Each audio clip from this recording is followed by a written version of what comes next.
गांधी जी भी उनके साथ रूबरू हो रहे हैं। अपना जन समर्थन, अपना आशीर्वाद मैं आग्रह कर रहा हूं श्रीमती प्रियंका गांधी जी, क्योंकि ये हिमाचल श्रीमती इंदिरा गांधी जी के आशीर्वाद से बना, उनके स्नेह से बना, और हिमाचल के लोग श्रीमती इंदिरा गांधी जी, राजीव गांधी जी के ऋणी हैं। और हमारी राष्ट्रीय महासचिव आज प्रियंका गांधी जी यहाँ पधारी हैं। आपका स्वागत, अभिनंदन। आप इस जन समूह को संबोधित करें। श्रीमती प्रियंका गांधी जी, मैं सब कांग्रेस के लोगों से आह्वान करता हूं, Priyanka Gandhi, Priyanka Gandhi, Priyanka Gandhi, Congress party, Congress party, Congress party. धन्यवाद। धन्यवाद। बहनों और भाइयों, आज मेरा सौभाग्य है कि मैं बाबा भूतनाथ जी के मंदिर में गई, मैंने दर्शन किया। जाते वक्त मैं देख रही थी कि आप सब यहाँ पे बैठे हैं और काफी धूप भी है। आपने इतना इंतजार किया, इसके लिए मैं आपकी बहुत बहुत आभारी हूँ। भूपेश बघेल जी, प्रतिभा सिंह जी, मुकेश अग्निहोत्री जी, सुखविंदर सिंह सुक्खू जी, प्रताप सिंह बाजवा जी, श्री कौल सिंह ठाकुर जी, श्री सोहन लाल जी, प्रकाश चौधरी जी, चंपा ठाकुर जी, चेतन ठाकुर जी, चंद्रशेखर जी, पवन ठाकुर जी, सुरेंद्र ठाकुर जी, नरेश चौहान जी, महेश राज जी, और यहाँ पर उपस्थित तमाम कांग्रेस के नेतागण, वरिष्ठ नेता और आप सब कार्यकर्तागण, आप सबका इस सभा में बहुत बहुत स्वागत।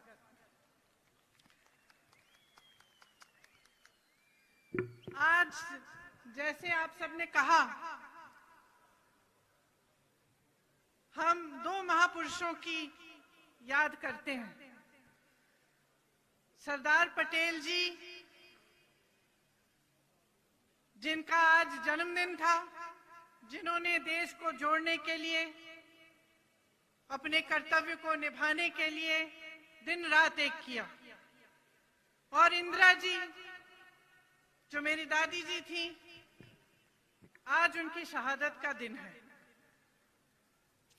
देखिए, मैंने अपने पिछले भाषण में भी बोला सोलन में कि हिमाचल प्रदेश के साथ, और मैं कहूंगी कि देश के साथ, इंदिरा जी का एक आध्यात्मिक रिश्ता था, प्रेम का रिश्ता था, समर्पण का रिश्ता था, कर्तव्य का रिश्ता था, और एक बहुत गहरा ऐसा रिश्ता था जो आजकल आज की राजनीति में कम ही दिखता है। अगर आज उनकी शहादत के 40 साल बाद भी अगर मैं यूपी के किसी छोटे गांव में जाती हूं, जहां आज के आधुनिक समय में भी पहुंचना मुश्किल होता है, और वहां मुझे कोई मिलता है जो कहता है कि दीदी आपकी दादी आई थी, हमने उनके लिए यहाँ पे खीर बनाई, आपके लिए भी वही खीर बना के हम आपको देना चाहते हैं। या हिमाचल के किसी गांव में मैं जाती हूँ तो कोई कहता है कि हमने आपकी दादी जी को देखा था, और आदर के साथ, प्रेम के साथ ये बातें कही जाती है।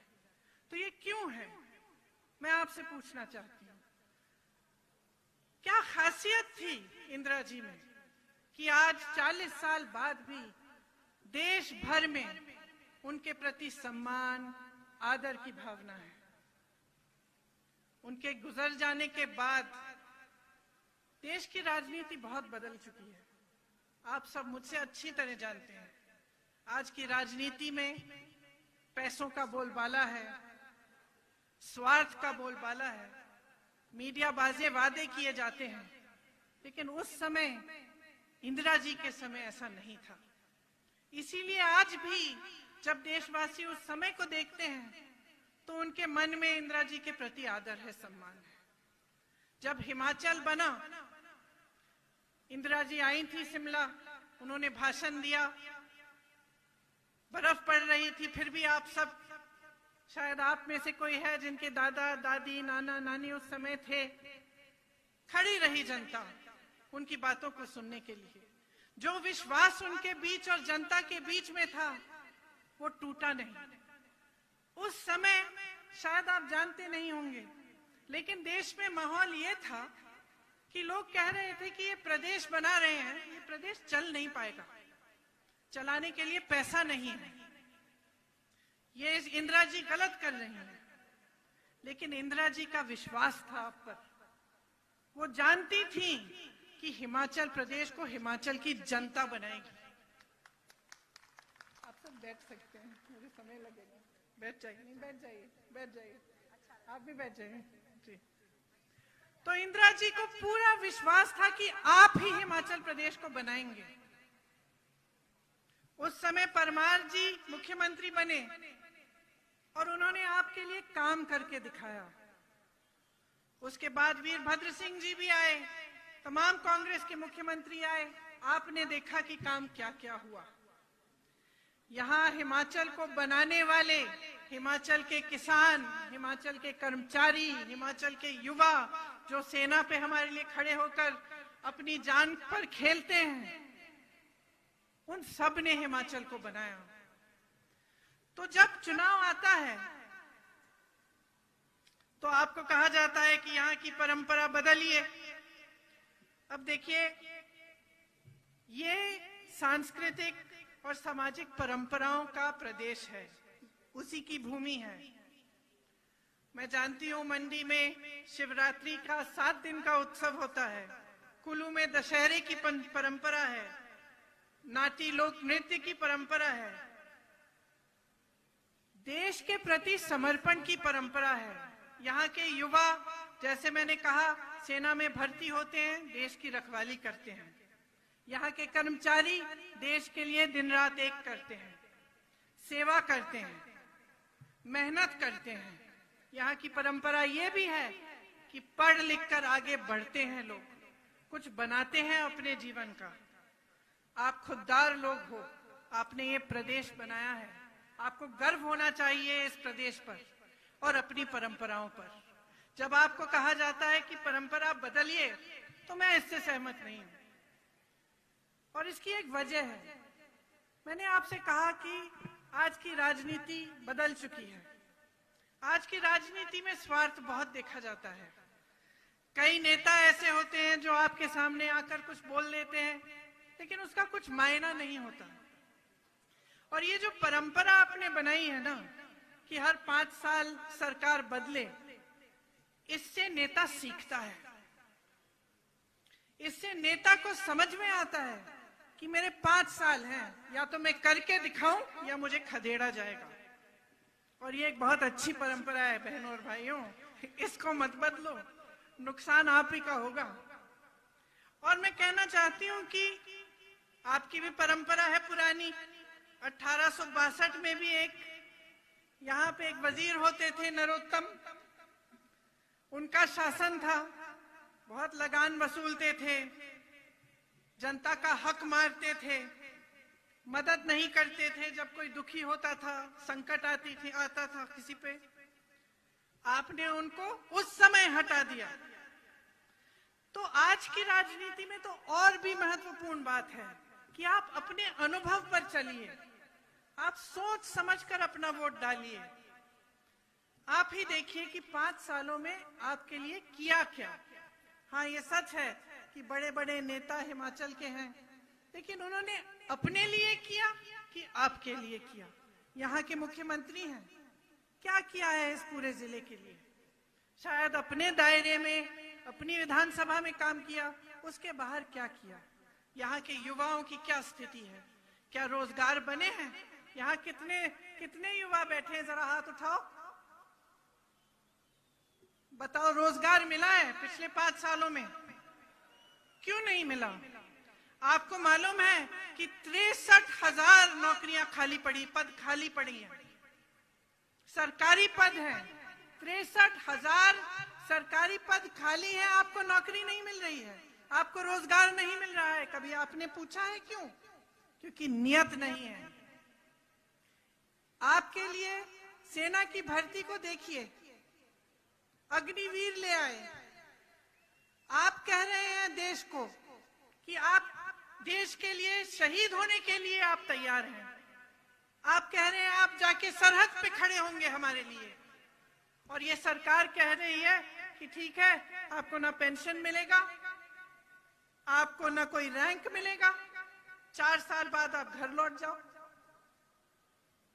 ये हालात है कि हर भर्ती में घोटाला है, चाहे यूनिवर्सिटी के शिक्षकों की भर्ती में घोटाला है, चाहे पुलिस की भर्ती में घोटाला है।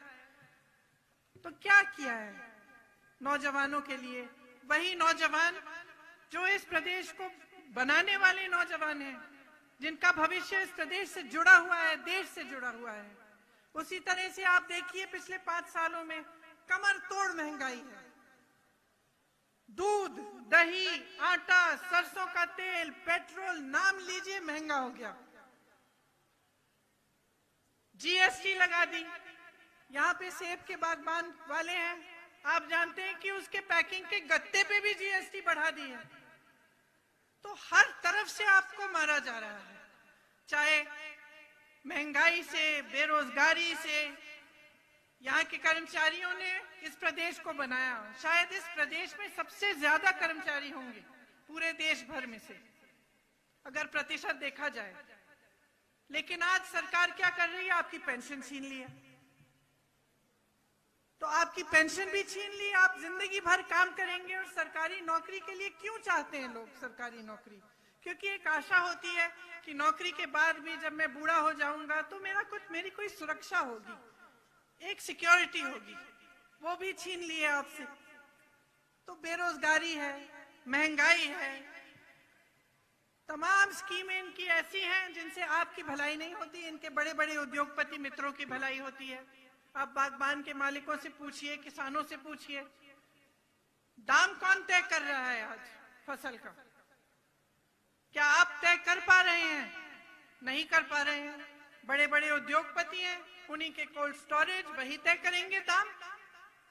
आपसे खरीदेंगे 90 रुपए में और जाके बेच देंगे कितने में ही, जितना उनका जी चाहे। तो ये स्थिति है। और जब ऐसी स्थिति आ जाती है एक प्रदेश में या एक देश में, तो जनता को जागरूक होने की बहुत ही ज्यादा जरूरत है। आप मंडी की अर्थव्यवस्था को देखिए। आपकी अर्थव्यवस्था खेती, बागबानी, सरकारी कर्मचारियों पर निर्भर है। सेब, टमाटर का आपको सही दाम नहीं मिल रहा है। कोई फूड प्रोसेसिंग यूनिट यहाँ बनाया नहीं गया। यहाँ के युवाओं के लिए रोजगार नहीं मिला। कोई भी विकास नहीं हुआ। यहाँ की सड़कों का भी बुरा हाल है। तो आप अपने आप से पूछिए कि 5 सालों से ऐसी राजनीति चल रही है आपके प्रदेश में, क्या आप 5 साल और इनको देंगे? तो 5 साल और में होगा क्या आपके लिए? तो अपने अनुभव पे चलिए।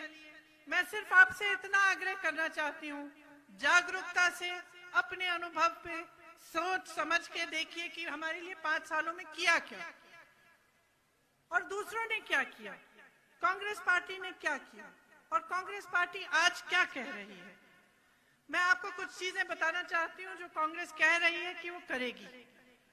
फिर आप देखिए कि कांग्रेस के प्रदेशों में जब उन्होंने वादा किया, क्या वो वादे रखे? क्या जब कांग्रेस के प्रधानमंत्री आए उन्होंने वादा किया कि किसानों का कर्ज माफ होगा? तो क्या किया कि नहीं किया? किया ना। बघेल जी बता रहे थे कि अपने प्रदेश में जब ऐसा वादा किया तो सरकार बनते ही 3 घंटे बाद उन्होंने ये काम करना शुरू कर लिया। आज हिमाचल में हम कह रहे हैं कि जब मंत्रिमंडल पहली बार मिलेगा, अगर हमारी सरकार बनेगी, उसी मीटिंग में ये घोषणा आएगी उस मीटिंग में से निकलकर कि पुरानी पेंशन आपको वापस मिलेगी। हम कह रहे हैं कि ये जो 63,000 खाली पद हैं इनको भरा जाएगा। इससे ज्यादा आपको 1 लाख रोजगार आपको उसी कैबिनेट मीटिंग में तय होके उस दिन से मिलना शुरू होगा। 5 सालों में हम कह रहे हैं कि कम से कम 5 लाख रोजगार हम बना के दिखाएंगे। जो मेरे युवा मित्र हैं यहाँ, आप सब जिन्होंने हाथ उठाया, 680 करोड़ का एक स्टार्टअप फंड बनाएंगे जिसमें 0% 0% ब्याज पे आपको मदद मिलेगी। आप अपना छोटा कारोबार बनाना चाहते हैं, बिजनेस बनाना चाहते हैं, आपको पैसे मिलेंगे और एकदम 0% ब्याज मिलेगा उस पर, ताकि आप अपने पैरों पे खड़े हो सके। हर गांव में हम मोबाइल क्लिनिक बनाना चाहते हैं। आपको मालूम होगा कि वीरभद्र सिंह जी के समय में कितने आपके जो प्राइमरी हेल्थ केयर सेंटर हैं वो बने थे, लेकिन आज के दिन